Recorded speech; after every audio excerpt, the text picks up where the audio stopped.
Okay, praise the Lord. இயேசு கிறிஸ்துவின் சந்ததியாராக இருக்கிற சகோதரர்கள் யாவருக்கும் இயேசுவின் நாமத்தினால் அன்பின் வாழ்த்துக்கள். இந்த நாளில் கூட நம்ம நாளின் மேலே குடும்ப தேவன் கிருபை செய்திருக்கிறார். நாம் இன்றைக்கு நம்ம செபித்து நம்ம துவங்குவோம். நம்ம செபிக்கலாம். எங்களை நேசி நல்லா தகப்பனே, இந்த நாளுக்காக நன்றி செலுத்துகிறோம். இந்த நாளில் கூட ஆன்லைன் மேலே கூட்டி சேர்த்திங்க நன்றி. இன்றைக்கும் ஒரு சில முக்கியமான காலையில் கற்றுள்ளோம். அதை புரிந்துள்ளதுக்கு வேண்டிய ஞானத்தையும் கிருபையும் நீங்கள் ஒவ்வொருவருக்கும் தரப்படி ஜெபிக்கிறோம். எங்களை தாழ்த்தி ஒப்பு கொடுக்கிறோம். இயேசுவின் நாமத்தில் ஜெபிக்கிறோம் நல்ல தகப்பனே. ஆமேன், ஆமேன், ஆமேன். ஓகே, ஸோ நம்ம எப்பொழுதும் டிவோஷன் பார்த்து தான் கிளாஸ் போவோம். இன்றைக்கும் டிவோஷனை பார்த்துட்டு நம்ம கிளாஸ்க்குள்ளே போகலாம். நம்ம சிஸ்டர் ஷீலா இருக்கிறாங்க. அவங்க கர்த்தருடைய வார்த்தையே பகிர்ந்து கொள்வாங்க. கர்த்தருடைய நாமம் மகிமைப்படுவதாக. நம்ம கடந்த வாரத்திலே பார்த்தோம், பரிசுத்தவான்கள் தேவனுடைய பிள்ளைகள் தேவனை எங்கெல்லாம் ஆராதித்தார்கள், தொழுது கொண்டார்கள், எங்கெல்லாம் கூடி வந்தார்கள், எப்படி அவர்கள் தேவனிடத்திலிருந்து அந்த காரியத்தை பெற்றுக்கொண்டார்கள் என்பதை குறித்து நாம் பார்த்தோம். அதிலே நம்ம பலிபீடம் கட்டி ஆராதித்தது, தோப்பு உண்டாக்கி தேவனை தொழுது கொண்ட காரியம், அடுத்ததாக தேவனே அவர்களிடத்திலே கட்டளையிட்டதும் காட்டினதுமான ஆசரிப்பு கூடாரம், அடுத்ததாக தேவாலயம். இப்போது தேவாலயம் தாவீது கட்ட வேண்டும் என்று நினைத்தார். ஆனால் தேவனுடைய வார்த்தையின்படி சாலமோன் அதை கட்டினார் என்று சொல்லி நம்ம பார்க்க முடிகிறது. இப்போது சாலமோன் காலத்திற்கு பிற்பாடு என்ன நடக்கிறது என்று சொல்லி நம்ம பார்த்தோமானால், 12 கோத்திரங்கள் சேர்ந்து ஒரு நாடாக இருந்து அவர்கள் எருசலேமிலே இருந்த தேவாலயத்திலே தேவனை தொழுது கொள்ள வந்தார்கள். அங்கே தேவனை ஆராதித்தார்கள், அங்கே பலி செலுத்தினார்கள் என்றெல்லாம் சொல்லி நம்ம பார்க்க முடிகிறது. ஆனாலும் இப்போ சாலமோனுக்கு பிற்பாடு நம்ம பார்க்கும் பொழுது ராஜ்யம் 2ஆக பிரிகிறது. அதை அவர்கள் ஒன்று இஸ்ரவேல் என்றும் இன்னொன்றை யூதா என்றும் சொல்லி பிரிக்கிறதை நம்மால் பார்க்க முடிகிறது. இஸ்ரவேல் ராஜா, யூதா ராஜா என்று சொல்லி நம்ம 1 ராஜாக்கள் புஸ்தகத்திலும் 2 ராஜாக்கள் புஸ்தகத்திலும் 2 நாளாகம புஸ்தகத்திலும் வாசிக்க முடியும். இங்கெல்லாம் நம்ம வாசிக்கும் பொழுது யூதாவின் ராஜாவாகிய இவருடைய நாட்களிலே, இஸ்ரவேலின் ராஜாவாகிய இவருடைய நாட்களிலே என்று சொல்லி நம்ம வாசிப்போம். தீர்க்க தரிசன புஸ்தகங்களை எடுத்துக்கொள்ளும் பொழுதும் கூட நம்ம அந்த தீர்க்க தரிசன புஸ்தகங்கள் தொடங்கும் பொழுது அங்கே நம்ம வாசிக்க முடியும். என்னன்னு சொன்னால், இஸ்ரவேலிலே இன்னென்ன ராஜாக்கள் ஆட்சி செய்த பொழுது, யூதாவிலே இன்னென்ன ராஜாக்கள் ஆட்சி செய்த பொழுது ஏசாயா தீர்க்க தரிசனம் உரைக்க ஆரம்பித்தார், எரேமியா தீர்க்க தரிசனம் உரைத்தார் என்று சொல்லி நம்ம இப்படி வாசிக்க முடியும். அப்போது ராஜ்யம் 2ஆக பிரித்த பொழுது என்ன நடந்தது என்று சொல்லி நம்ம பார்த்தோமானால், இப்போது எருசலேமிலே ஒரே ஒரு தேவாலயம்தான் இருக்கிறது. 2 கோத்திரங்கள், யூதா கோத்திரமும் பென்யமின் கோத்திரமும் மாத்திரம் இப்போது யூதா என்று சொல்லப்படுகிறதான தெற்கு ராஜ்யமாக இருக்கிறார்கள். இஸ்ரவேல் என்று சொல்லப்படுகிறதிலே 10 கோத்திரங்கள் சேர்ந்து வடக்கு ராஜ்யம் என்று சொல்லியும் அழைக்கப்படுகிறதை நாம் பார்க்க முடியும். அப்போது இந்த இஸ்ரவேல் 10 கோத்திரங்கள் இருக்கிறதை யெரொபெயாம் என்று சொல்லப்படுகிற ஒரு ராஜா ஆளுகை செய்ய ஆரம்பிக்கிறான். அவன் தேவனாலே ஏற்படுத்தப்படுகிறான். இப்போது அந்த யெரொபெயாம் என்ன செய்கிறான் என்று சொன்னால், தேவன்தான் தன்னை ராஜாவாக ஏற்படுத்தினார் என்பதை மறந்தவனாய் இந்த மக்கள் எருசலேமிற்கு தேவாலயத்திற்கு சென்றார்கள் என்று சொன்னால், அவர்கள் ரெகொபெயாம், அதாவது சாலமோனுடைய மகன் ரெகொபெயாமை பின்பற்றி சென்று விடுவார்கள், நாம் ராஜாவாக நீடிக்க முடியாது என்று சொல்லி அவனுக்குள்ளே ஏற்பட்டதான அந்த சிந்தனைகளினாலே இப்போது அவன் என்ன செய்தான் என்றால், 2 பொற்கன்று குட்டிகளை உண்டாக்கி ஒன்றை தானிலும் ஒன்றை பெத்தேலிலும் வைக்கிறான். இப்போது இந்த 10 கோத்திரத்தாரையும் பார்த்து சொல்லுகிறான், நீங்கள் இனி எருசலேமிற்கு சென்று தேவனுக்கு பலி செலுத்த வேண்டியதில்லை, தேவனை தொழுது கொள்ள வேண்டியதில்லை, தேவன் சொன்ன பண்டிகைகளை அங்கே சென்று ஆசரிக்க வேண்டிய அவசியமில்லை, எதற்கும் நீங்கள் அங்கே போக வேண்டாம், இந்த பொற்கன்று குட்டிகள்தான் நம்முடைய தேவன், இதை நாம் தொழுது கொள்ளுவோம், இவைகளுக்கு முன்பாக பலிபீடங்களை கட்டி பலி செலுத்துவோம் என்று சொல்லி அவனுடைய காரியங்கள் ஆரம்பிக்கிறது. இப்படியாக நாட்கள் செல்லுகிறது. இப்போ இஸ்ரவேலிலே 19 ராஜாக்களும் யூதா தேசத்திலே 20 ராஜாக்களுமாக இருந்து இவர்களுடைய நாட்கள் முடிகிறது. இதில் என்ன நடக்கிறது என்று சொல்லி நம்ம பார்க்கும் பொழுது, இந்த 10 கோத்திரங்கள் 722 21 கிமு 722 721 இந்த காலகட்டங்களிலே அசீரியா ராஜாவாலே சிறைபிடிக்கப்பட்டு போகிறார்கள். அவர்கள் சிதறடிக்கப்பட்டு போனார்கள். இவர்கள் சிதறடிக்கப்பட்ட போன பிறகு இப்போ யூதா மக்களும் தேவனுக்கு பிரியமில்லாமல் நடந்து கொண்டபடியினாலே அவர்களுக்கும் எச்சரிப்பு செய்திகள் தீர்க்கதரிசிகள் மூலமாக கொடுக்கப்பட்டு கொண்டே இருந்தது. இவர்களும் கொஞ்சம் கொஞ்சமாக தேவனை விட்டு விலக ஆரம்பித்த காரணத்தினாலே என்ன நடந்தது என்று சொல்லி நாம் பார்த்தோமானால், நேபுகாத்நேச்சார் பாபிலோன் ராஜாவினுடைய நாட்களிலே இவர்களும் சிறையிருப்பிற்குள்ளாக செல்லுகிறார்கள். இப்போ இவர்களும் சிறையிருப்பிற்குள்ளாக செல்லும் பொழுது ஒரு காரியம் நடக்கிறது. எருசலேமிலே இருந்ததான தேவ ஆலயம் அக்கினியினாலே சுட்டெரிக்கப்பட்டது. அதை இடித்து சுட்டெரித்து போடுகிறார்கள். ஒன்றுமில்லாமல் போனது. இப்போ தேவாலயம் என்று ஒன்று இல்லவே இல்லை என்று சொல்லுகிறதான நிலைமையிலே வருகிறது. இது எப்பொழுது நடக்கிறது என்றால் கிமு 586 நடந்ததை பார்க்க முடியும். இப்படியெல்லாம் காரியங்கள் நடந்த பிற்பாடு ஒரு 70 வருடங்கள் கழித்து மறுபடியுமாக செருபாபேல், எஸ்ரா இவர்களுடைய தலைமையிலே மக்கள் எருசலேமிற்கு திரும்பி வருகிறார்கள். இவர்கள் அப்படியாக திரும்பி வருகிறதான நாட்களிலே இருந்ததான ராஜ்யம் மேதிய பெர்ஷிய ராஜ்யம். இப்போ இவர்கள் திரும்பி வந்து தேவனுடைய கட்டளையின்படி கோரேஸ் ராஜா இந்த யூதா மக்களுக்கு உதவி செய்கிறான். அவர்கள் மறுபடியுமாக வந்து தேவனுடைய ஆலயத்தை கட்டுகிறார்கள். நம்ம எல்லாருக்கும் தெரிந்த ஒரு வசனம் இருக்கிறது ஆகாய் புஸ்தகத்தில். என்னவென்று சொன்னால், முந்தின ஆலயத்தின் மகிமையை பார்க்கிலும் பிந்தின ஆலயத்தின் மகிமை பெரிதாயிருக்கும். இப்போ இது எப்போ சொல்லப்பட்டது என்றால், இந்த செருபாபேல், ஆகாய் தீர்க்கதரிசி, சகரியா தீர்க்கதரிசி, எஸ்ரா இவர்களுடைய நாட்களிலே இரண்டாவது முறையாக, அதாவது சாலமோன் கட்டின தேவாலயம் ஒன்றுமில்லாமல் போய்விட்டது. இப்போ அதற்கு பிற்பாடு ஆலயம் கட்டுகிற பொழுதுதான் இந்த தீர்க்க தரிசனம் எல்லாம் உரைக்கப்படுகிறது. இப்போ இந்த காரியங்கள் நடந்து இப்போ இரண்டாவது முறையாக தேவாலயம் கட்டப்பட்டது.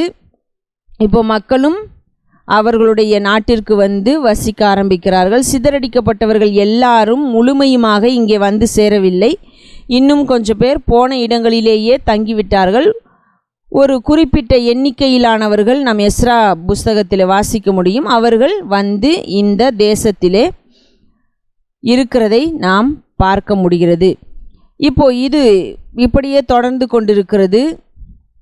இப்போ இவர்கள் பாபிலோனிலே 70 வருடம் சிறை இருப்பிலே இருந்ததான நாட்களிலே தேவனை தொழுது கொள்ளுகிறதற்காக, தேவனுடைய வார்த்தையை வாசிப்பதற்காக, தேவனுடைய பிள்ளைகள் ஒருவரை ஒருவர் சந்தித்து கொள்வதற்காக ஒரு இடம் ஏற்படுத்தப்படுகிறது. அதற்கு தான் அவர்கள் ஜெப ஆலயம் என்று சொல்லி பெயர் வைக்கிறார்கள். இந்த சிறையிருப்பின் நாட்களிலே சிதறடிக்கப்பட்ட நிலைமையிலே இருக்கும் பொழுது இந்த தேவனுடைய பிள்ளைகள் ஏற்படுத்தினது தான் ஜெப ஆலயம். இப்போ தேவாலயம் கட்டப்பட்டு விட்டது. தேவாலயத்திலே தான் பலி செலுத்துகிறார்கள், தொழுது கொள்ளுகிறதான காரியங்கள் நடக்கிறது, எல்லாம் நடக்கிறது. ஆனால் இந்த ஜெப ஆலயங்களிலே அவர்கள் என்ன செய்கிறார்கள் என்று சொன்னால், வேதத்தை வாசிப்பது, சந்திப்பதற்கான இடமாக பயன்படுத்தி கொண்டார்கள். தேவனை பற்றி கற்றுக் கொடுப்பதற்காகவும் தொழுது கொள்ளுவதற்காகவும் மாத்திரம் அதை பயன்படுத்தினார்கள். ஜெபாலயத்திலே அவர்கள் பலி செலுத்துவதோ அதை வைத்து அவர்கள் பண்டிகைகளை ஆசரிப்பதோ கிடையாது. இப்படி தான் நாட்கள் நகர்ந்து கொண்டே இருந்தது. இப்போ கிரேக்க சாம்ராஜ்யம் வருகிறது. அதை குறித்து நம் வேதத்தில் எதுவும் வாசிப்பது இல்லை. அந்த கிரேக்க சாம்ராஜ்யத்தின் காலத்திலே தேவனுடைய வார்த்தை எந்த தீர்க்கதரிசிகள் மூலமாகவும் வெளிப்பட்டதாக நமக்கு எந்த ஒரு விஷயமும் இல்லை. இதை அமைதி காலம் என்றும் இருண்ட காலம் என்றும் பல்வேறு கருத்துக்கள் சொல்லப்படுகிறது.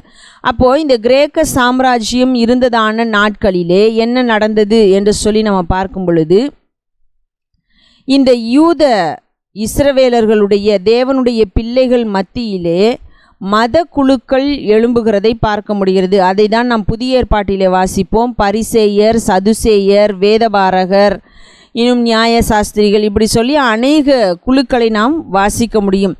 அதற்கு முன்பதாக நாம் இப்படிப்பட்டவர்களை வாசிப்பது இல்லை. தேவாலயத்தை குறித்து வாசிக்கிறோம், அதே நேரத்தில் ஆசாரியர்களை குறித்து வாசிக்கிறோம், பிரதான ஆசாரியனை குறித்து பார்க்கிறோம், ராஜாக்கள் இருக்கிறார்கள், தீர்க்கதரிசிகள் இருக்கிறார்கள். ஆனால் இந்த பரிசேயர், சதுசேயர், வேதபாரகர், நியாயசாஸ்திரிகள் என்று சொல்லி யாரை குறித்தும் நம்ம பழைய ஏற்பாட்டிலே வாசிப்பது இல்லை. இவர்களெல்லாம் இந்த குறிப்பிட்ட காலகட்டத்திலே வந்த மக்களாக காணப்படுகிறார்கள். இப்போது சதுசேயர் ஒரு சில கொள்கைகளை ஏற்றுக்கொள்வதில்லை. அது நமக்கு வேதத்திலே சொல்லப்படுகிறது. உயிர்த்தெழுதலையும் தேவதூதரையும் அவர்கள் விசுவாசிக்காமல் போகிறார்கள். இன்னும் சொல்லப்போனால் அவர்கள் கொஞ்சம், அதாவது அந்த நாட்களிலே இருந்ததான அரசாங்கத்தோடு கூட இசைந்து செயல்படுகிறவர்களாக இருந்தார்கள் என்று சொல்லப்படுகிறது. பரிசேயரை பார்க்கும்போது அவர்கள், நாங்கள் தேவனுக்காக பிரித்தெடுக்கப்பட்டவர்கள், நாங்கள் யாரோடும் சேரமாட்டோம், நாங்கள் தேவனுடைய காரியத்திலே நிலைத்திருப்போம் என்று சொல்லி எழுப்பப்பட்டவர்களாக இருந்தார்கள். அவர்கள் அப்படியாக செயல்பட்டு கொண்டிருந்தார்கள். இந்த நியாய சாஸ்திரிகள் என்பவர்களை நாம் குறித்து பார்க்கும் பொழுது, இவர்கள் தேவனுடைய வார்த்தையை போதிக்கிறவர்களாக காணப்பட்டார்கள். வேதபாரகர்களை குறித்து நம்ம பார்க்கும் பொழுது அவர்கள் வேதத்தை எழுதுகிறவர்களாகவும் அதே நேரத்தில் வேதத்தை சொல்லிக் கொடுக்கிறவர்களாகவும் போதிக்கிறவர்களாகவும் இருந்தார்கள் என்று நாம் பார்க்க முடியும். இப்படி அநேக குழுக்கள் எழும்பியிருக்கிறதை நம்ம புதிய ஏற்பாட்டிலே பார்க்க முடிகிறது. இப்போ இயேசு கிறிஸ்து இந்த உலகத்திலே வந்து பிறந்ததான நாட்களிலே நாம் பார்க்கும் பொழுது தேவாலயம் இருந்தது. அது செருபாபேல், எஸ்ரா இவர்களுடைய நாட்களிலே கட்டப்பட்ட தேவாலயமாக இருந்தது. ஆனால் அது ஏரோது ராஜாவினாலே கொஞ்சம் புதுப்பிக்கப்பட்ட நிலைமையிலே காணப்பட்டதை பார்க்க முடியும். அதாவது இந்த ஏரோது ஒரு இதுமேயனாக காணப்படுகிறான். இவன் அதே நேரத்திலே இந்த யூதர்களை தன் வசப்படுத்தி கொள்ளும் வண்ணமாக அவர்களுடைய தேவாலயத்தை கொஞ்சம் புதுப்பிக்கிறான் என்பதை பார்க்க முடிகிறது. அப்போ அவன் புதுப்பித்த தேவாலயம்தான் இயேசு கிறிஸ்து பிறந்ததான நாட்களிலே இருந்தது என்று பார்க்க முடிகிறது. அதே நேரங்களிலே ஆங்காங்கே ஜெப ஆலயங்களும் இருந்தது. தேவாலயம் அவர்கள் எங்கே வேண்டுமானாலும் வைத்துக்கொள்ள முடியாது, ஒரே ஒரு தேவாலயம்தான். ஆனால் ஜெப ஆலயங்கள் எப்படி என்று சொன்னால், ஒரு இடத்திலே, அதாவது ஒரு ஊரிலே 10 யூத குடும்பங்கள் இருக்கிறார்கள் என்று சொன்னால் அங்கே ஒரு ஜெபாலயத்தை அவர்களால் அமைத்து கொள்ள முடியும். இப்படி பார்க்கும் பொழுது இஸ்ரவேல் நாட்டிலும் ஜெப ஆலயங்கள் இருந்தது.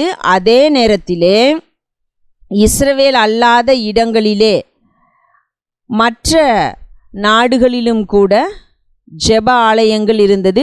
எங்கெல்லாம் யூத குடும்பங்கள் இருந்தார்களோ அங்கெல்லாம் இருந்தது. அதை தான் நம்ம அப்போஸ்தலருடைய புஸ்தகத்திலே வாசிக்கும் பொழுது வாசிப்போம். என்ன அப்படின்னு சொல்லி பார்த்தோமானால், அப்போஸ்தலர் 17:1, அப்போஸ்தலர் 18:7, இன்னும் மற்ற இடங்களிலும் கூட நம்ம வாசிக்க முடிகிறது. தேவனுடைய பிள்ளைகள் அவர்கள் ஒன்று கூடி வந்து தேவனுடைய வார்த்தையை வாசிப்பதற்கும் போதிப்பதற்கும் தொழுது கொள்ளுவதற்கும் அவர்கள் ஜெப ஆலயங்களை பயன்படுத்தினார்கள். அது தெசலோனிக்கே பட்டணத்தில் இருந்தது, கொரிந்து பட்டணத்தில் இருந்தது, இன்னும் மற்ற பட்டணங்களிலும் கூட இருந்ததை நாம் வாசிக்க முடிகிறது. அப்போது எங்கெல்லாம் யூதர்கள் இருந்தார்களோ அங்கெல்லாம் ஒரு ஜெப ஆலயங்களை அமைத்து கொண்டார்கள். ஆனால் அவர்கள் பலி செலுத்துவதற்கும் பண்டிகை கொண்டாடுவதற்கும் இப்படிப்பட்ட காரியங்களுக்கு எருசலேமில் உள்ள தேவாலயத்திற்கு வந்து போனார்கள் என்பதை நாம் பார்க்க முடியும். அதை நாம் அப்போஸ்தலருடைய நடபடிகள் புஸ்தகம் 2ஆம் அதிகாரத்திலிருந்து புரிந்து கொள்ள முடியும். அங்கே நாம் வாசிக்க முடியும், அநேக நாடுகளிலிருந்து அங்கே மக்கள் வந்திருந்தார்கள் என்று வாசிக்கிறோம். அதே நேரத்திலே நம்ம அப்போஸ்தலர் 8ஆம் அதிகாரத்தில் வாசிக்கும் பொழுதும் கூட கந்தாகே என்பவளுக்கு மந்திரியாயிருந்த ஒரு மனுஷனை குறித்து வாசிக்கிறோம். அவன் தேவனுடைய வார்த்தையை வாசித்து கொண்டு போனான் என்பதையும் நம்ம பார்க்க முடிகிறது. அப்போது இப்படி ஆங்காங்கே சிதறி இருந்தவர்கள் பண்டிகை நாட்களிலே எருசலேமிற்கு வந்தார்கள் என்பதை பார்க்கிறோம். ஆனால் மற்ற நாட்களிலே அவர்கள் ஊரிலே உள்ளதான ஜெப ஆலயங்களை பயன்படுத்தினார்கள். அது இந்த பாபிலோனிய சிறையிருப்பின் நாட்களிலே ஆரம்பிக்கப்பட்டது. அப்போ இயேசு கிறிஸ்து இந்த உலகத்திலே வந்ததான நாட்களிலே ஜெப ஆலயமும் தேவாலயமும் இருந்தது. ஆனால் இயேசு கிறிஸ்து இந்த உலகத்திலே வந்ததற்கு பிற்பாடு அவர் சமாரிய ஸ்திரீயோடு பேசும் பொழுது அங்கே சொல்லுகிறதை நாம் பார்க்கிறோம். தேவன் ஆவியாய் இருக்கிறார், அவரை தொழுது கொள்ளுகிறவர்கள் ஆவியோடும் உண்மையோடும் தொழுது கொள்ள வேண்டும். இந்த மலையிலும் அல்ல, அங்கே எருசலேமில் உள்ள தேவாலயத்தில் மட்டுமல்ல, ஜெபாலயங்களில் மட்டும் அல்ல, என்னவென்று சொன்னால் தேவனை எங்கும் தொழுது கொள்ளும் காலம் வருகிறதா இருக்கிறது, அது இப்பொழுதே வந்திருக்கிறது என்று இயேசு கிறிஸ்து சொல்லுகிறதை நாம் பார்க்க முடிகிறது. இப்போது ஆசரிப்பு கூடாரத்திற்கும் தேவாலயத்திற்கும் அனுமதி கொடுத்து அதை கட்ட வேண்டிய காரியங்களுக்கு எல்லாம் செய்த தேவன் இப்போ கடைசியாக அந்த விஷயங்களையும் மாற்றி எங்கும் தொழுது கொள்ளும் காலம் வந்திருக்கிறது என்றும் சொல்லுகிறார். அது மாத்திரமல்லாமல் அவர் நம்மிடத்தில் சொல்லுகிறது என்னவென்றால், நான் தங்குகிற ஆலயம் நீங்கள்தான் என்று சொல்லுகிறதை நாம் நிருபங்களிலே வாசிக்க முடிகிறது. அதை வருகிறதான நாட்களிலே பார்க்கலாம். நீங்களும் சிந்தியுங்கள். நாம் தொடர்ந்து தேவனுடைய வார்த்தையின்படி அதை வாசித்து தியானித்து செயல்படுகிறவர்களாக இருப்போம். தேவன் தாமே நம்மோடு கூட இருப்பாராக. ஸோ கார்டு அப்படிங்கிறது என்ன அப்படின்னா, பொதுவாக ஏற்கனவே பார்த்தோம், ஒன்றுக்கும் மேற்பட்ட கீஸ் இல்லை நோட்ஸை வந்து நம்ம அழுத்தி வாசிக்கிறத கார்ட்ஸ் அப்படின்னு சொல்லுவோம். இது நம்ம எப்பொழுதுமே 2 கீ இல்லை 3 கீயை தான் அப்படியே அமுத்தி வாசிப்போம். ஃபுல்லாகவே எவ்ரி டைம் ப்ரெஸ் பண்ணும்பொழுது மோர் தேன் 1 கீஸை ப்ரெஸ் பண்ணி வாசிப்போம். அதெல்லாம் கார்ட்ஸ் அப்படின்னும். சரியா? இந்த கார்ட்ஸ் வந்து இப்போ சி மேஜர் இருக்கிறோம் வாசிக்கிறோன்னா அடுத்து என்ன கார்டு வருது, ஸோ அதுதான் கார்டு ப்ரோக்ரஷன். ஸோ ப்ராக்ரஸ்னாவே நம்ம கேள்விப்பட்டிருப்போம், ஒர்க் இன் ப்ராக்ரஸ் இல்லை ப்ராக்ரஸ் ரிப்போர்ட்னு சொல்லிட்டு ஸ்கூலில் கார்டு கொடுப்பாங்க. அதாவது குவார்ட்டர்லி இல்லை ஹாஃப்லி மிட்டம் எவ்வளோ மார்க் வாங்கியிருக்கிறோன்றது வந்து ப்ராக்ரஸ் ரிப்போர்ட் அப்படின்னு சொல்லுவாங்க. அது எப்படி ப்ராக்ரஸ் ஆகிருக்கு, அடுத்து எவ்வளோ மார்க், அந்த ப்ராக்ரஸ் தான் என்ன சொல்லுவோம், ஜென்ரலாக சொல்லுவோம். அதே தான் இங்கே வந்து பாட்டில் ஒரு கார்டு எப்படி ப்ராக்ரஸ் ஆகுது, சி மேஜருக்கு அப்புறம் எஃப் வருதா இல்லை ஜி வருதா, முதல்ல என்னென்ன கார்டெலாம் வருது, அது எந்த இடத்துல வருது, ஸோ அது ரெண்டையும் நம்ம புரிஞ்சு வாசிக்கிறது தான். ஸோ அதான் கார்டு ப்ரோக்ரஷன் அப்படின்னு சொல்லுவோம். ஓகே, ஸோ பேசிக்காக புரிஞ்சுக்கணும் அப்படின்னா, இப்போ ஒரு கார்டு ஒரு பாட்டு பாடுறோம் அப்படின்னா அதுக்கு வந்து ஒரு ஃபார் எக்ஸாம்பிள் இப்போ சி மேஜரில் ஒரு பாட்டு பாடுறோம் அப்படின்னா அதுக்கு எந்தெந்த கார்டெலாம் வாசிக்கலாம் அப்படின்ற கேள்விக்கு சிம்பிளாக ஒரு பதில் என்ன அப்படின்னா, எந்த கார்டு வேணால் வாசிக்கலாம், ஆனால் ஒரே ஒரு கண்டிஷன். இப்போ சி மேஜர் ஸ்கேலில் ஒரு பாட்டு பாடுறாங்கன்னா அதுக்கு எந்த கார்டு வேணால் வாசிக்கலாம், ஆனால் ஒரு கண்டிஷன். என்ன கண்டிஷன்னா, இப்போ சி மேஜரில் பாடுறாங்க இல்லையா, சி மேஜர் ஸ்கேல் நமக்கு தெரியும், சிடிஎஃப்ஜிஏபி வெறும் ஒயிட் நோட்ஸ் மட்டும். அப்போது நம்ம எந்த கார்டுனா வாசிக்கலாம், ஆனால் நம்ம வாசிக்க போகிற கார்டில் இருக்கிற 3 நோட்டோ 4 நோட்டோ அந்த எல்லா நோட்ஸும் சி மேஜர் ஸ்கேலில் இருந்துச்சு அப்படின்னா அந்த கார்டை நம்ம வாசிக்கலாம். இது புரியலன்னு ஒன்றும் பிரச்சனை, நம்ம பின்னாடி பார்ப்போம். பட் பேசிக்காக சொல்லிட்டு நான் போகிறேன். ஓகே, நம்ம சாங் பொறுப்பையும் பார்ப்போம். ஓகே, ஸோ இப்போது இந்த கார்டு ப்ரோக்ரஷன் நம்ம இன்றைக்கி மேஜர் கார்டு ப்ரோக்ரஷன் தான் பார்க்க போகிறோம். அதில் ஃபஸ்ட் பார்க்க போகிறது C major chord progression. Okay, so card progression நம்ம இந்த ஸ்கேல் ரொம்ப முக்கியம். ஸோ அதனால் ஸ்கேல் மேலே இருக்குது சிடிஎஃப்ஜிஏபி 7 நோட்ஸ், கீழே வந்து note number, note sequence number 1 2 3 4 5 6 7. Okay, first நம்ம பார்க்க போகிறது வந்து family chords. Okay, family chords. இப்போ நான் சொல்ல போகிற இருக்குல்ல ஃபேமிலி கார்ட்ஸ் அப்புறம் ரிலேட்டிவ் இப்படி சொல்ல போகிறேன். இது வந்து சொல்லிக் கொடுக்குறவங்களுக்கு தகுந்தாப்புல மாறும். இது வந்து டிஃபால்ட்டாக காமனாக இருக்க தியரி மாதிரி கிடையாது. சொல்லிக் கொடுக்குறவங்க அவங்களுக்கு எது ஈஸின்னு படுதோ, எப்படி சொல்லிக் கொடுத்தா ஈஸின்னு நினைக்கிறாங்களோ அப்படி க்ரியேட் பண்ண டேர்ம் தான் இந்த ஃபேமிலி கார்ட்ஸ். இந்த டேர்ம் இந்த வேர்ட்ஸ் எல்லாம் டேர்ம்ஸ் எல்லாம் ஃபேமிலி அப்படிங்கிறது தான். ஸோ அதனால் சொல்லிக் கொடுக்குறவங்களுக்கு பொறுத்தவரை அது பேட்டர்ன் மாறும். ஆனால் பேசிக்காக புரிஞ்சிட்டிங்க அப்படின்னா ஏன் வந்து இது சேஞ்ச் ஆகுன்றது ஈஸியாக புரிஞ்சுக்கலாம். சரியா? ஏன்னா ஃபேமிலி கார்டுன்றது மூணே மூணு கார்டு தான் அப்படின்னு சில பேர் சொல்லுவாங்க, சில பேர் 6 கார்டு இருக்குது அப்படின்வாங்க. ஸோ அதனால் இது வந்து அதை கரெக்டாக புரிஞ்சுக்கிட்டோம்னா எப்படி சொல்கிறாங்கன்னு புரியும். சரி, ஓகே, நம்ம வந்து ஒரு ஒரு ஒரு ஃபார்மேட்டில் பார்ப்போம். ஓகே, ஸோ ஃபேமிலி கார்ட்ஸ்னால் என்ன? இப்போ ஒரு மேஜர் கார்டுக்கு மொத்தம் 12 மேஜர் கார்டு இருக்கு இல்லையா? C major, C sharp major, D major, D sharp major, 12 notes இருக்குது. அப்போ 12 மேஜர் கார்ட்ஸ் வரும். இந்த 12 மேஜர் கார்ட்ஸும் இப்போ சி மேஜர் எடுத்துக்கிட்டோம்னா மீதி 11 கார்டு. 12 கார்டு, அதில் சி மேஜர் எடுத்துக்கிட்டோம்னா மீதி 11 கார்டு. இப்போ இந்த சி மேஜர் கார்டுக்கு மீதி 11 கார்டு இருக்கு இல்லையா? அந்த கார்டெல்லாம் எதெல்லாம் சி மேஜருக்கு பொருந்தும் அப்படின்னு சொல்லி பார்க்குறது தான். சரியா? அந்த 11 மேஜர் கார்டில் எதெல்லாம் சி மேஜரில் பொருந்ததோ அந்த கார்டு தான் ஃபேமிலி கார்ட்ஸ். ஒரு மேஜர் கார்டுக்கு செட் ஆகிற மாதிரி இருக்கிற இன்னொரு மேஜர் கார்டு தான் ஃபேமிலி கார்ட்ஸ். ஓகேவா? இது வந்து சொல்லி கொடுக்குறவங்களுக்கு தகுந்தாப்புல மாறும். சரியா? அடிப்படையை பேசிக் புரிஞ்சுக்கிட்டிங்கன்னா ரொம்ப ஈஸியாக புரிஞ்சிடும். ஓகேவா? ஸோ அப்போது ஃபேமிலி கார்ட்ஸ்னால் என்ன? ஒரு மேஜர் கார்டுக்கு செட் ஆகிற மாதிரி இருக்கிற இல்லை மேட்ச் ஆகிற மாதிரி இருக்கிற இன்னொரு கார்டு தான் ஃபேமிலி கார்ட்ஸ். சரி, அப்போ எத்தனை ஃபேமிலி கார்ட்ஸ் இருக்குது, இல்லை எத்தனை மேட்ச் ஆகுதோ அத்தனை கார்ட்ஸ் இருக்கும். ஸோ அது எப்படி நம்ம பார்க்க போகிறோம் அப்படின்னா, ஓகே, இப்போ ஸ்க்ரீனில் பார்த்தீங்கன்னா மேலே சி மேஜர் ஸ்கேல் இருக்குது, கீழே சி மேஜர்லேருந்து பி மேஜர் வரைக்கும் கார்டில் இருக்க நோட்ஸ். மேலே வந்து சி மேஜர் ஸ்கேல், கீழே இருக்கிறது மேஜர் கார்ட்ஸுடைய நோட்ஸ். அது ரெண்டையும் குழப்பிக்கக்கூடாது. ஏன்னா ஸ்கேலு வேர்டு இருக்குது, 3 இருக்கேன்னு. மேலே இருக்கிறது சி மேஜர் ஸ்கேல், கீழே இருக்கிறது மேஜர் கார்ட்ஸுடைய நோட்ஸ்.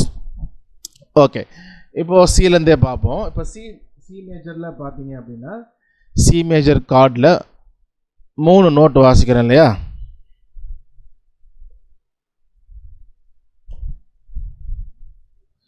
ஓகே, இப்போ இந்த சி மேஜர் கார்டில் 3 நோட்டு என்னென்ன? C, E, G.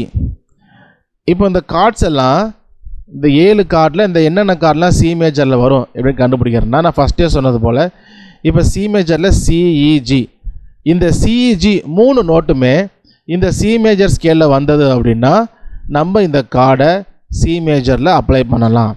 For example C major பார்த்தீங்கன்னா சிஇஜி, சி மேஜரில் சி இருக்கா, இங்கே சி இருக்குது, இங்கே இ இருக்குது, இங்கேயும் இ இருக்குது, இங்கே ஜி இருக்குது, இங்கேயும் ஜி இருக்குது. அப்போது சி மேஜர் ஃபேமிலி கார்ட்ஸில் சி மேஜர் வரும். நம்ம சி மேஜர் கார்டு வந்து சி மேஜர் ஸ்கேலில் தான் எழுதியிருப்போம். அதனால் நம்ம சி மேஜருக்கு கண்ணை மூடிட்டே சி மேஜர் எழுதிடலாம், ஃபஸ்ட்டே வந்துடும். ஓகேவா? அப்போது சி மேஜர் ஃபேமிலி கார்ட்ஸ் அப்படின்னு போட்டு கீழே சி மேஜர் அப்படின்னு போட்டு சிஇஜி இதை மட்டும் எழுதிக்கோ. எல்லா ஸ்கேலும் எல்லா கார்டும் எழுதிட வேண்டாம், சியை மட்டும் எழுதிக்கோ. அடுத்து பார்த்தீங்கன்னா D major, D, F sharp, A, இதுதான் டி மேஜர் கார்டோடைய நோட்ஸ். அப்போ டி மேஜரில் டி இருக்குது, இங்கே பார்த்தீங்கன்னா இங்கே மேலே ஸ்கேலில் டி இருக்குது. டி மேஜரில் எஃப் ஷார்ப், டி மேஜர் கார்டில் எஃப் ஷார்ப் இருக்குது, ஆனால் அந்த சி மேஜர் ஸ்கேலில் எஃப் ஷார்ப் இல்லை, எஃப் தான் இருக்குது. நம்ம எப்படி ரிலேட்டிவ் மைனர் மேட்ச் பண்ணோமோ அதே போல் அதே ஃபார்மேட்டில் இதையும் பண்ணலாம். இப்போ எஃப் ஷார்ப் இருக்கா, இங்கே எஃப் ஷார்ப் இல்லை, அப்போது சி மேஜர் கார்டு ப்ரொக்ரஷனில் டி மேஜர் வராது. சி மேஜர் வரும், ஆனால் டி மேஜர் வராது. ஏன்? சி மேஜரில் இருக்கிற 3 நோட்ஸுமே இதில் இருக்குது, ஆனால் டி மேஜரில் இருக்கிற 3 நோட்ஸும் இதில் இல்லை, சி மேஜர் ஸ்கேலில் இல்லை. அடுத்து இ மேஜர், இ மேஜர் பார்த்திங்கன்னா இ இருக்குது ஃபஸ்ட்டு, இங்கேயும் இ இருக்குது ஸ்கேலில். அப்புறம் ஜி ஷார்ப் இருக்குது, இங்கே ஜி தான் இருக்குது, ஜி ஷார்ப் இல்லை. அப்போது சி மேஜர் கார்டு ப்ரொக்ரஷனில் அதுவும் ஃபேமிலி கார்ட்ஸில் இ மேஜர் வராது. அடுத்து எஃப் மேஜர், எஃப் மேஜர் பார்த்திங்கன்னா எஃப், ஏ, சி. எஃப் இருக்கா, இங்கே எஃப் இருக்குது, ஏ இருக்கா, இங்கேயும் ஏ இருக்குது, சி இருக்கா, இங்கேயும் சி இருக்குது. ஓகே, அப்போ 3மே இருக்குது. அப்போ சி மேஜர் கார்டு ப்ரொக்ரஷனில் ஃபேமிலி கார்ட்ஸில் எஃப் மேஜர் வரும். அடுத்து ஜி மேஜர் பார்ப்போம். ஜி மேஜரில் ஜிபிடி, ஜி மேஜரில் ஃபஸ்ட்டு ஜி இருக்குது, இங்கேயும் ஜி இருக்குது ஸ்கேலில். அடுத்து பி வருது, சி மேஜர் ஸ்கேல்லையும் பி இருக்குது. டி வருது, இங்கேயும் டி இருக்குது. அப்போது சி மேஜர் கார்டு ப்ரொக்ரஷனில் ஃபேமிலி கார்ட்ஸில் ஜி மேஜர் வரும். அடுத்து ஏ மேஜர், ஏ மேஜரை பார்த்தீங்கன்னா சி ஷார்ப் இருக்குது, இங்கே சி தான் இருக்குது, சி ஷார்ப் இல்லை. அப்போது சி மேஜர் கார்டு ப்ரொக்ரஷனில் ஏ மேஜர் வராது. அடுத்து B major, B, D sharp F sharp, இங்கே டி ஷார்ப் இல்லை எஃப் ஷார்ப் இல்லை. அப்போது சி மேஜர் ஃபேமிலி கார்ட்ஸில் பி மேஜரும் வராது. அப்போது மொத்தம் எத்தனை வந்துச்சு? 3 வந்துச்சு இல்லையா? C major, F major, G major, CFG. இப்போ இங்கே ஸ்க்ரீனில் பார்த்தீங்கன்னா சி 1ல் இருக்குது, எஃப் 4ல் இருக்குது, ஜி 5ல் இருக்குது. 1 4 5. இந்த நம்பர் எதுக்காக வச்சுருக்குறோம் அப்படின்னா இதே மாதிரி எல்லா ஸ்கேலுக்கும் மேட்ச் ஆகும். என்னென்னா இப்போ 1 4 5, அதாவது 1ல் சி இருக்குது, 4ல் எஃப், 5ல் G, C major, F major, G major, 1 4 5. இப்போ எல்லா ஸ்கேல்லையுமே 1 4 5 பார்த்தோம்னா அதோட ஃபேமிலி கார்டு கண்டுபிடிச்சிடலாம். இது ஒரு ஷார்ட்கட்டாக சொல்கிறேன். ஓகே, இப்போ ஷார்ப்லி நம்ம பார்க்கலாம். ஷார்ப்பில் பார்த்தோம் அப்படின்னா எதுவுமே வராது, ஏன்னா எல்லாத்துலேயுமே ஷார்ப் இருக்குது, இங்கே ஷார்ப்பே இல்லை. அப்போ ஷார்ப்பில் எதுவுமே வராது. ஓகே, ஸோ அப்போது சி மேஜர் கார்டு ப்ரொக்ரெஷன் அப்படின்னு போட்டு கீழே ஃபேமிலி கார்ட்ஸ் அப்படின்னு எழுதிட்டு 3 கார்ட்ஸ் வருது. C major CEG, F major FAC, G major GPT அப்படின்னு எழுதிக்கோங்க.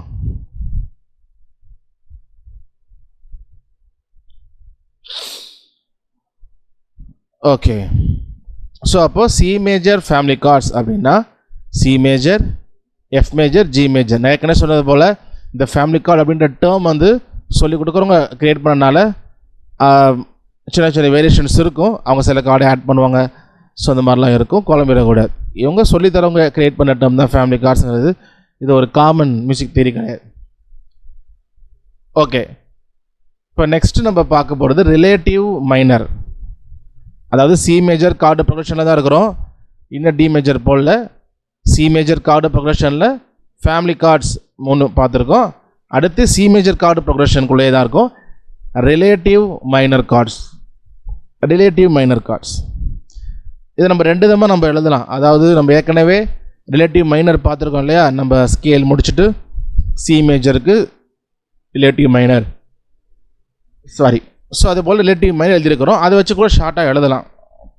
சரியா? இப்போ 3 ஃபேமிலி கார்டு இருக்குது, அதோடைய C major, F major, G major, அதோட ரிலேட்டிவ் மைனர் என்னென்னு கண்டுபிடிச்சோம்னா அப்படியே எழுதிடலாம். அப்படி இல்லை நமக்கு அப்படி எழுத தெரியலன்னா நம்ம இந்த சிம்பிள் ஸ்டெப்பை யூஸ் பண்ணிக்கலாம். சிம்பிள் ஸ்டெப் என்ன? எல்லா மைனர் கார்டில் இருக்க நோட்ஸையும் எழுதி மேட்ச் ஆகுதான்னு பார்த்துக்க வேண்டியது. ஓகே, இப்போ சி மைனர் இருக்குது. சி மைனுடைய கார்டுடைய நோட்ஸ் பார்த்தீங்கன்னா சி, இ ஃப்ளாட்டு, ஜி. இ ஃப்ளாட் இருக்குது, சி மைனில் சி இருக்குது, இங்கேயும் சி இருக்குது, இங்கே இ ஃப்ளாட் இருக்குது, ஆனால் இங்கே இ தான் இருக்குது.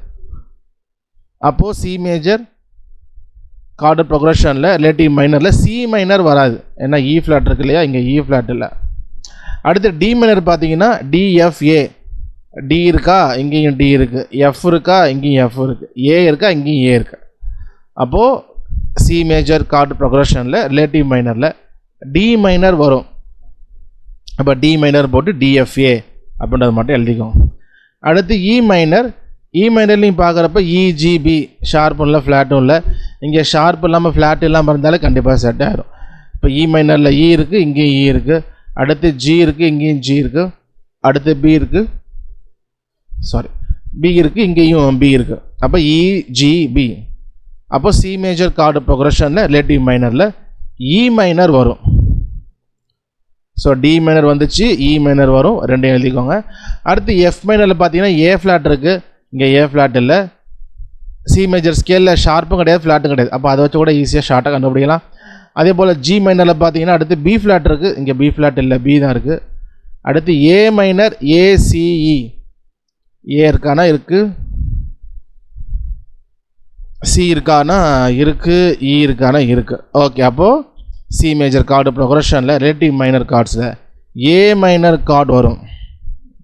அடுத்து பார்த்தீங்கன்னா பி மைனரில் எஃப் ஷார்ப் இருக்குது. ஸோ இங்கே எஃப் ஷார்ப் இல்லை, எஃப் தான் இருக்குது. ஓகே, ஏசிஇ ஏ மைனர் அது எழுதிக்கோங்க. அப்போ 3 மைனர் மேட்ச் ஆச்சு இல்லையா? என்னென்ன? D minor, E minor, A minor. ஷார்ப்பில் பார்த்தீங்கன்னா எல்லாத்துலேயுமே ஷார்ப் இருக்கும். அப்போ எதுவுமே மேட்ச் ஆகுது, ஏன்னா சி மேஜர் ஸ்கேலில் ஷார்ப்பும் வராது, ஃப்ளாட்டும் வராது. இப்போ இங்கே ஷார்ப் எல்லாத்துலேயுமே ஷார்ப் வந்துடுது ஒரு இடத்துலையாவது, அதனால் மேட்ச் ஆகாது. ஓகே, ஸோ அப்போது ஃபேமிலி கார்ட்ஸ் அப்படின்னா 3 என்னென்னா C major, F major, G major. Relative minor அப்படின்னு சொல்லும் பொழுது A minor, D minor, E minor. நான் முதல்ல சொன்ன மாதிரி இப்போ எஃப் மேஜருக்கு டி மைனர், ஜி மேஜருக்கு இ மைனர், சி மேஜருக்கு ஏ மைனர் இப்போ ஏற்கனவே எழுதியிருப்போம். அப்படி நம்ம ரிலேட்டிவ் மைனர் ஷார்ட்டாக எழுதினாலும் சரி, இல்லை நம்ம எல்லாத்தையும் எழுதி செக் பண்ணாலும் சரி. அப்போது family chords 3, relative minor chords 3,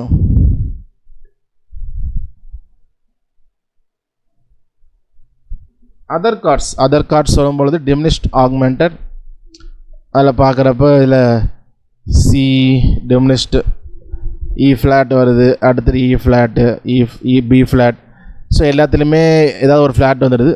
B டிமினிஷ்டில் PDF, அதில் ஷார்ப்பும் இல்லை ஃப்ளாட்டும் இல்லை. அப்போ பி டிமினிஷ்டு வரும்.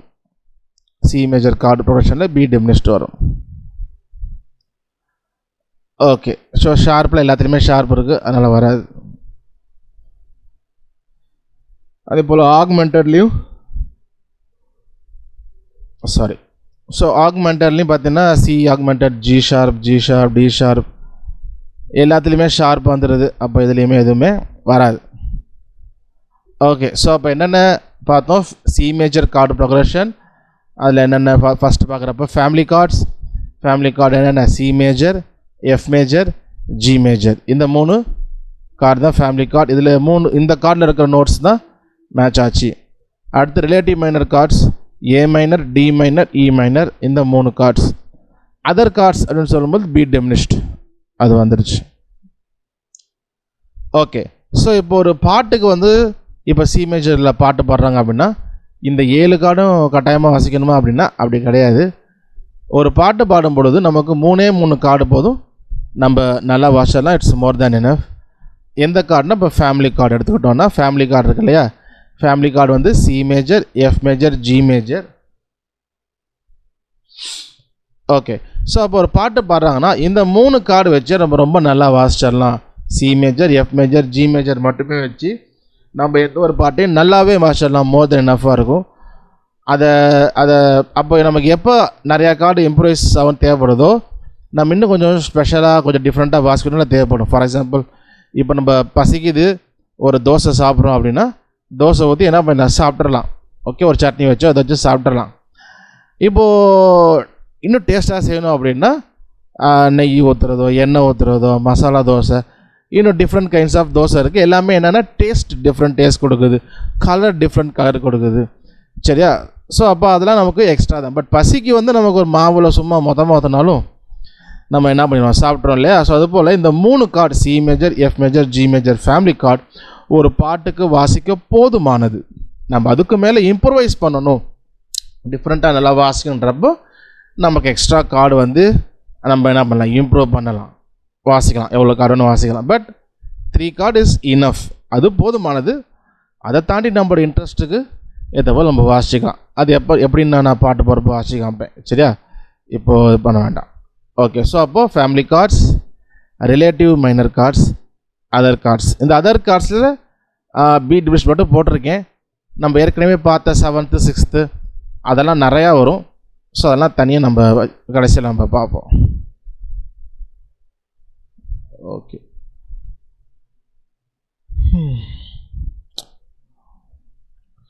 ஓகே, இதில் பார்த்தீங்கன்னா இப்போ சி மேஜர் கார்டுக்கு எத்தனை கார்டுங்க வரும் பாசிபிள் கார்ட்ஸ் அப்படின்னா 45 கார்ட்ஸ். இன்னும் நிறையா இருக்குது, மெனி மோர் ஆர் தேர். நான் அப்படி தேடி பிடிச்சி பார்த்து கொஞ்சம் எழுதி வச்சதில் 45 கார்டு வருது. இதுக்கு மேலேயும் கூட வாசிக்கலாம். சரியா?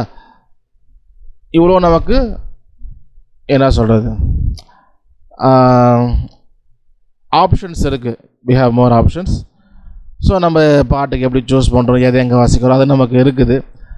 ஆனால் 3 கார்டு போதுமானது. அதே நேரத்தில் 45 above 50 டிஃப்ரெண்ட் கார்ட்ஸ் இருக்குது. இது எல்லாமே செட் ஆகும். ஆனால் எங்கே எப்படி வாசிக்கன்றது அது பாட்டுடைய நோட்ஸை பொறுத்து, அதை நம்ம பாட்டு போகிறப்ப பார்ப்போம். Okay, next D major chord progression அப்படின்னு போட்டுக்கோ. நம்ம சி மேஜர் கார்டு ப்ரோக்ரஷன் முடிச்சிட்டோம். அடுத்து டி மேஜர் கார்டு ப்ரோக்ரஷன் அப்படின்னு போட்டுட்டு ஸ்கேலை முதல்ல எழுதிருங்க. டி மேஜர் கார்டு ப்ரோக்ரஷன் அப்படின்னு போட்டுட்டு டி மேஜர் ஸ்கேல் அதை எழுதி இந்த நோட் நம்பர் 1 2 3 4 5 6 7 அதை எழுதிருங்க. எழுதிட்டு அப்புறம் கீழே எழுதுங்க ஃபேமிலி கார்ட்ஸ்.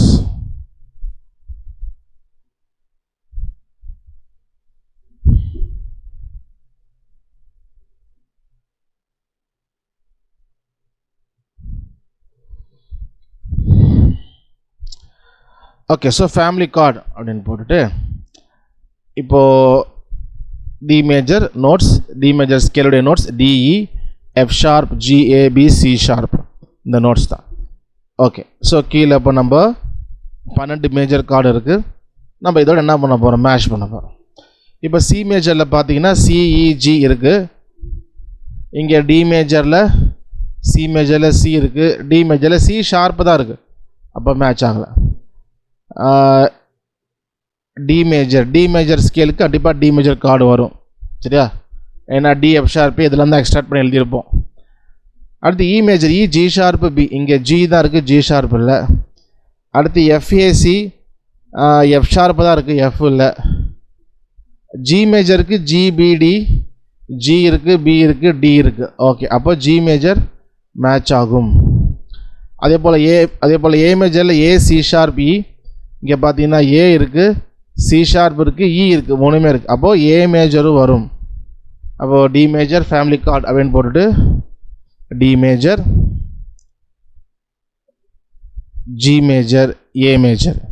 ஸோ இந்த 3 கார்ட்ஸ் தான் ஃபேமிலி கார்ட்ஸ் டி மேஜருக்கு. ஷார்ப்பில் எதுவுமே வராது, சி ஷார்ப் அப்புறம் டி ஷார்ப் எதுவுமே வராது. ஓகே, அப்போ டி மேஜர் ஃபேமிலி கார்டு அப்படின்னு சொல்லும்போது 3 ஃபேமிலி கார்டு தான். என்னென்ன அப்படின்னா G major, A major, D major. Okay, so இந்த 3 தான் ஃபேமிலி கார்ட்ஸ். இந்த 3ல் இருக்க நோட்ஸ் தான் இந்த 7ல் மேட்ச் ஆச்சு.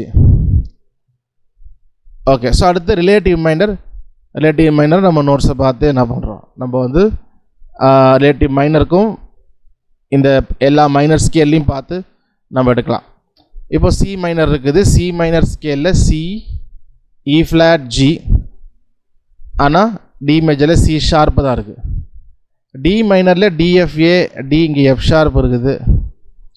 இ மைனரில் இஜிபி, இஜிபி. ஓகே, அப்போ இ மைனர் வரும். அடுத்து F minor, F A flat C, எஃப்ல எஃப் ஷார்ப் தான் இருக்குது. G minor G B flat D, G B flat இல்லை பி தான் இருக்குது. A minor A C E, A C இல்லை சி ஷார்ப் தான் இருக்குது. B minor B D F sharp, B இருக்குது, டி இருக்குது, எஃப் ஷார்ப் இருக்குது. ஓகே, அப்போ பி மைனர் வரும். அதாவது இ மைனர், பி மைனர். இங்கே ஷார்ப்பில் பார்த்தீங்கன்னா சி ஷார்ப் இருக்குது, ஆனால் ஜி ஷார்ப் இருக்குது. இங்கே ஜி ஷார்ப் இல்லை, எஃப் ஷார்ப்பில் தான் இருக்குது. டி ஷார்ப்பில் D sharp, F sharp, A sharp.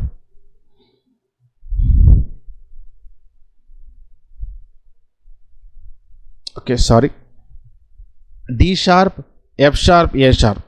இங்கே வந்து டி மேஜர் ஸ்கேலில் டி ஷார்ப் இல்லை, டி தான் இருக்குது, அப்போது டி ஷார்ப் மைனர் செட் ஆகுது. அடுத்து F sharp minor, F sharp, A, C sharp. F sharp இருக்குது, ஏ இருக்குது, சி ஷார்ப் இருக்குது. ஓகே, அப்போது எஃப் ஷார்ப் மைனர் வரும். ஜி ஷார்ப் மைனரில் ஜி ஷார்ப் இங்கே இல்லை, ஏ ஷார்ப் மைனரில் ஏ ஷார்ப் இங்கே இல்லை மேலே. ஸோ அப்போது 3 மைனர் வந்துச்சு, E minor, B minor, F sharp minor. So அது 3 தான் டி மேஜருக்கு ரிலேட்டிவ் மைனர் கார்ட்ஸ், சரியா? B minor, E minor, F sharp minor.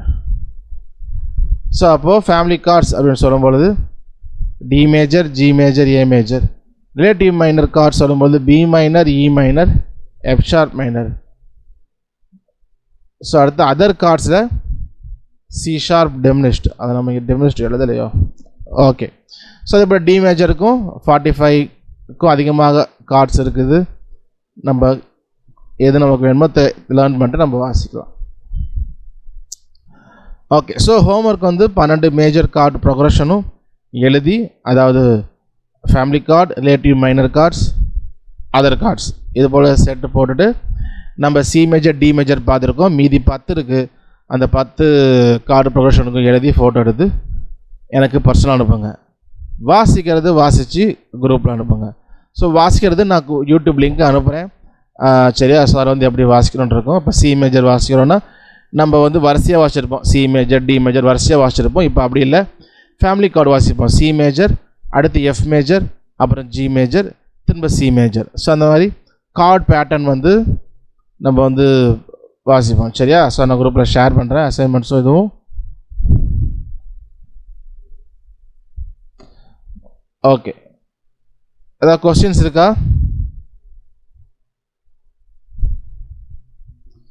ஏதாவது கொஸ்டின்ஸ் இருக்கா? சார், சொல்லுங்க. இப்போ நீங்க இப்படி சொல்லி தந்தீங்களா, சி மேஜர் கார்டு, அதுக்கு சி ஃபேமிலி கார்டு, அதுக்கப்புறம் ரிலேட்டிவ் மைனர், அதுக்கப்புறம் அதர் கார்ட்ஸ் இருக்குல்ல, அதே ஆமாம் மாதிரி சி டு பிலயும் ஃபுல்லா பண்ணி அனுப்பணுமா? ஆமாம் ஆமாம், ஃபுல்லாக பண்ணி அனுப்பணும். நம்ம சிடி பார்த்துருக்குறோம், மீதி இன்னும் 10 இருக்குது.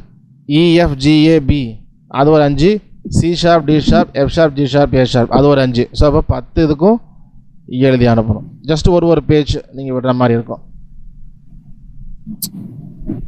41 பாசிபிள் கார்ட்ஸ். ஆமாம், அதை நான் குரூப்பில் ஷேர் பண்ணுறேன். அதுக்கும் அதிகமாகவே இருக்குது, பட் பேசிக்காக புரிஞ்சுக்கிட்டோம்னா நம்ம ஈஸியாக இது பண்ணலாம்.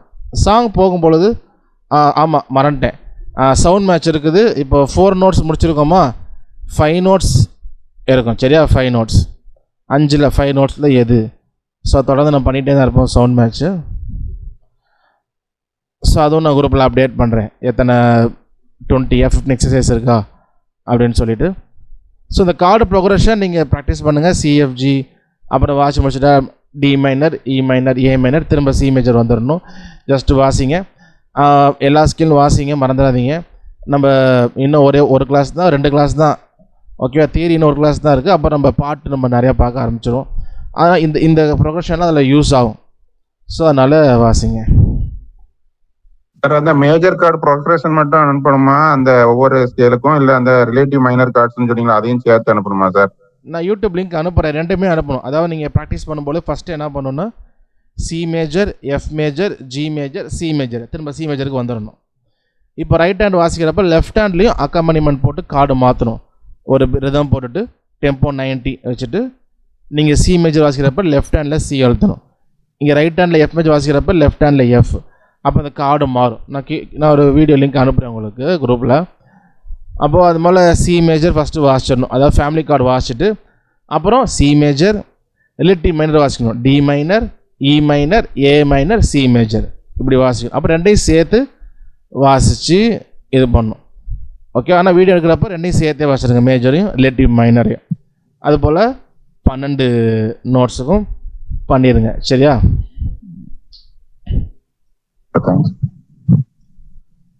அசைன்மெண்ட்ஸ் நம்ம 2 நோட்ஸுக்கு ப்ரொக்ரஷன் பார்த்துட்டோம். C major chord progression, D major chord progression பார்த்துட்டோம். மீதி இன்னும் 10 இருக்குது. E F G A B, C sharp, D sharp, F sharp, G sharp, A sharp அது எல்லாத்துக்கும் நீ இந்த chord progression, family chord, relative minor எல்லாத்துலேயும் 3 தான் வரும். ஃபேமிலி கார்டு 3 தான் வரும், ரிலேட்டிவ் மைனர் 3 தான் வரும், அதர் காஸ்ட்டில் 1 தான் வரும். அதை நீ எப்போதுமே வச்சுக்கலாம். சரியா? ஸோ அதை வச்சுட்டு மீதி 10க்கும் எழுதிடுங்க. சவுண்டு மேட்ச் இருக்கும், நான் குரூப்பில் ஷேர் பண்ணுறேன். 5 நோட்ஸ் வரும்னு நினைக்கிறேன், அதை பார்த்து எழுதி அனுப்பிடுங்க. ரைட்டிங் அசைன்மெண்ட் எப்போதுமே எனக்கு பர்சனலாக பர்சனலாக அனுப்பிடுங்க, குரூப்பில் கிடையாது. வீடியோ அசைன்மெண்ட்டு எப்போதுமே குரூப்பில் தான். ஸோ அதை அப்படியே ஃபாலோ பண்ணிக்கோங்க. ஓகே,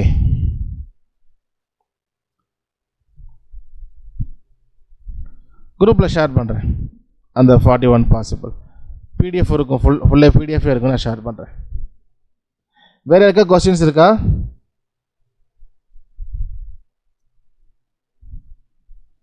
அப்புறமேட்டு வந்தாலும் நீங்கள் எப்போ வேணால் கேட்கலாம், கேட்காம விட்டுறாதீங்க. கேட்டிங்கன்னா தான் உங்களுக்கு புரிஞ்சுக்கிட்டு இதாக இருக்கும். சொல்லுங்கள்.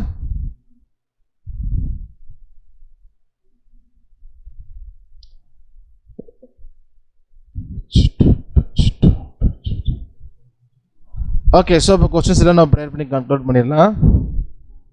அப்புறமேட்டு கொஸ்டின்ஸ் தான் நீங்கள் எப்போ வேணால் குரூப்பில் கேளுங்க, நான் கண்டிப்பாக ஆன்சர் பண்ணுவேன். சரி, ஓகே. ஸோ கொஸ்டின்ஸ் எல்லாம் நம்ம ப்ரேயர் பண்ணி கன்க்ளூட் பண்ணலாம். எங்களை நேசிக்கிற எல்லா தகப்பனே அந்த நாளுக்காக நன்றி செலுத்துக்கிறோம். அந்த நாள் கூட உங்களுடைய கேள்வியெல்லாம் கூட்டி சேர்த்துங்களே நன்றி தகப்பனே, நமக்கு ஸ்தோத்திரம். ஆண்டவர் இந்த நாளில் கூட ஒரு சில முக்கியமான காலை கற்றுக்கொண்டோம், இதில் மனதில் வைத்து புரிந்து கொண்டு அப்போ அவர்களும் ஆண்டவரே தேர்லாம் இருக்க கிருபை செய்யுங்க. ஒரு அந்த தாழ்த்தி ஒப்பு கொடுக்குறோம். இயேசுவின் நாமத்தில் ஜெபிக்கிறோம் நல்ல தகப்பனே, ஆமென்.